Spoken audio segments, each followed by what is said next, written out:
Hello बच्चों,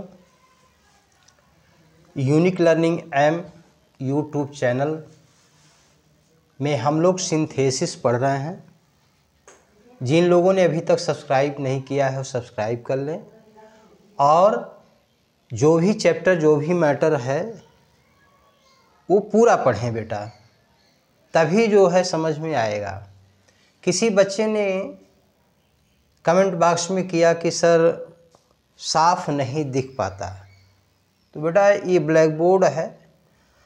हम एक एक दो दो चैप्टर साथ में लेके चल रहे थे। आज मैंने बड़ा लिखा है और मैं जिस शब्द पर अपना स्केच रखूँगा, मार्कर रखूँगा, समझ लीजिएगा कि वही शब्द सर बोल रहे हैं।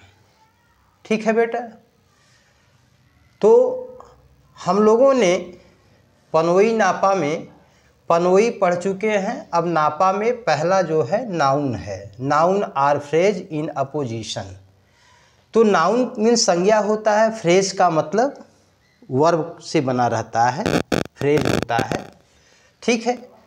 अपोजिशन का मतलब होता है एक वर्बल फ्रेज होता है, एक फ्रेज होता है जो कि एक विशेषता बतलाता है। तो अपोजिशन का मतलब क्या होता है, मैंने यहाँ ब्रैकेट में लिख दिया है side by side. Side by side का मतलब जैसे 1 बाई 1 एक एक करके। साइड बाय साइड का मतलब साइड माने बगल होना, तो बगल दर बगल माने आस पास। आस पास माने कहने का मतलब है कि नाउन अथवा फ्रेज इन अपोजिशन, अपोजिशन आस पास में नाउन रहेगा, अपोजिशन के पास में ही रहेगा। अर्थात नाउन या फ्रेज को पास पास रखना हमने यहाँ लिख दिया है। एग्जाम्पल में हमने लिखा है कि Milton was a famous English poet, full stop, he was blind. Milton एक प्रसिद्ध अंग्रेजी कवि थे, वे अंधे थे। कैसे थे? अंधे थे। इसको हमको दोनों सेंटेंस को कंबाइन करना है। तो कंबाइन में हमने लिखा है मिल्टन। अब विशेषता क्या है? A famous English poet. यहाँ दोनों मिल्टन और दोनों दो वर्ब टू बी क्रिया है, वाज है, वाज है, तो हम एक ही का चयन करते हैं। इस प्रकार के सिंथेसिस में noun or phrase in apposition में। ठीक है। वैसे मैक्सिमम में हम एक ही करते हैं, अधिकांश में हम एक ही किए हैं और करते भी हैं। ठीक है। तो क्रिया का तो मिल्टन, अब कामा हम लगा देंगे। क्या लगा देंगे? कामा, अल्प विराम जिसको कहते हैं, कामा लगा देंगे। तो Milton a famous English poet, एक वर्ब टू बी को, एक क्रिया को हम हटा देंगे। ठीक है। तो Milton a famous English poet.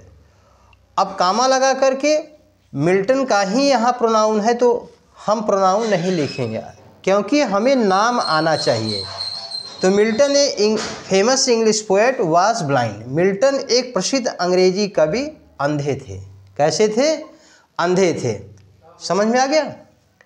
अब यहाँ पे हमने तीर से बताया है कि मिल्टन क्या है? नाउन है। ए फेमस इंग्लिश पोएट क्या है? फ्रेज है। क्या है? फ्रेज है। और नाउन की, ध्यान रहे, नाउन की जो विशेषता बतलाता है उसी को अपोजिशन कहते हैं। इसमें a famous English poet, a famous English poet Milton की विशेषता बतलाता है। किसकी विशेषता बतला रहा है? मिल्टन की। अतः विशेषता बतलाने वाला शब्द ही अपोजिशन है, तो इसी को हम अपोजिशन कहते हैं। ए फेमस इंग्लिश पोएट कौन थे? मिल्टन थे। ठीक है। तो मिल्टन एक फेमस अंग्रेजी कवि थे और वो अंधे थे, तो यह मिल्टन की विशेषता बतला रहा है, फेमस इंग्लिश पोएट, इसलिए ए फेमस इंग्लिश पोएट जो है अपोजिशन हुआ। ओके। एग्जाम्पल 2 में हमने दिया है Delhi is an old city, full stop, it is the capital of India. यह भारत की राजधानी है। तो प्लेस के लिए या अननोन जेंडर के लिए हम इट का यूज़ करते हैं। जैसे जेंडर जहाँ स्पष्ट नहीं है वहाँ भी इट के लिए करते हैं, और निर्जीव वस्तुओं के लिए भी हम इट का ही प्रयोग करते हैं, जैसे बुक है या प्लेस है। तो Delhi is an old city, it is the capital of India. तो दिल्ली कामा एन ओल्ड सिटी, एक पुराना शहर क्या है, is the capital of India, Bharat की राजधानी है। क्या है, भारत की राजधानी। हमने यहाँ पे 2 जगह विराम लगाया क्योंकि दिल्ली, अब हम इज़ नहीं लिख रहे हैं, पूरा सेंटेंस नहीं लिख रहे हैं, इसलिए दिल्ली अलग कामा करके अलग कर दे।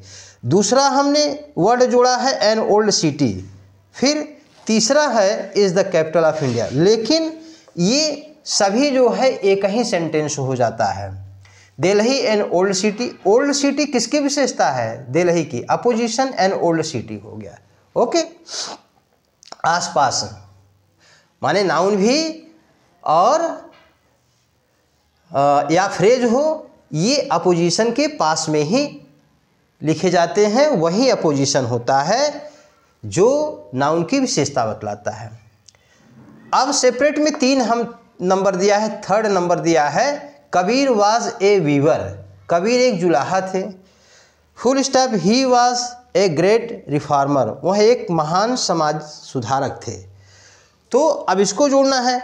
कबीर हमने बताया था कि एक ही सहायक क्रिया या वर्ब टू बी का प्रयोग करेंगे, वाज यहाँ भी है, वाज यहाँ भी है, तो लास्ट वाले का हम प्रयोग करेंगे। तो कबीर, क्योंकि अगर पहले कर देंगे तो विशेषता खत्म हो जाएगी। तो Kabir comma a weaver comma was a great reformer, was a great reformer. Kabir एक जुलाहा जो है एक महान समाज सुधारक थे। ठीक है बेटा। तो कहने का मतलब कि जैसे आप लोग नाउन संज्ञा की विशेषता बताते हैं कि ओल्ड मैन, लेम मैन, ब्लाइंड मैन, तो पहले होता है, लेकिन यहाँ हमें जो है उस विशेषता को एक अपोजिशन के रूप में रखना है।